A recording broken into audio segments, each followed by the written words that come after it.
This song is mixed by Amjad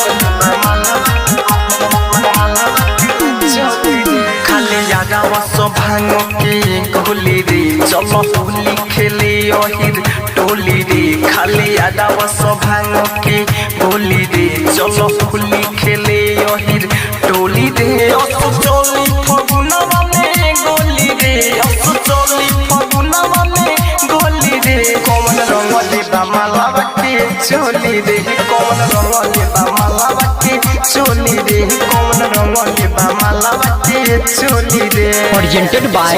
ROM Music. Presented by ROM Music. DJ Rakesh Divakar. कौन बकुआ से हमनी रे बहानी ना कोम जवन रंग ले पाऊ कदा के छोड़ बना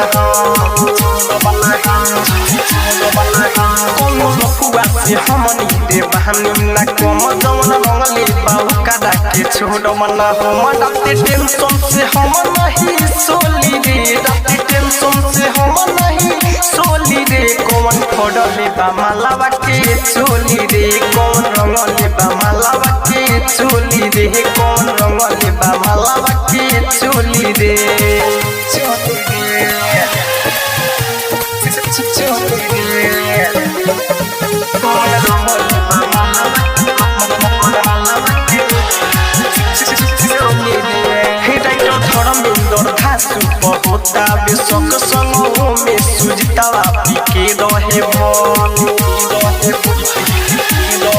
हे डाइटर थोड़ा मिंदर घासु बहुता बेसक संग में सुजतावा पीके रहे भक लभडी ती कोडो के बड़ी डोली रे लभडी ती कोडो के बड़ी डोली रे कौन फोड़ले बा मालावा के चोली रे कौन रंग ले बा मालावा के चोली रे कौन रंग ले बा मालावा के चोली Presented by ROM Music.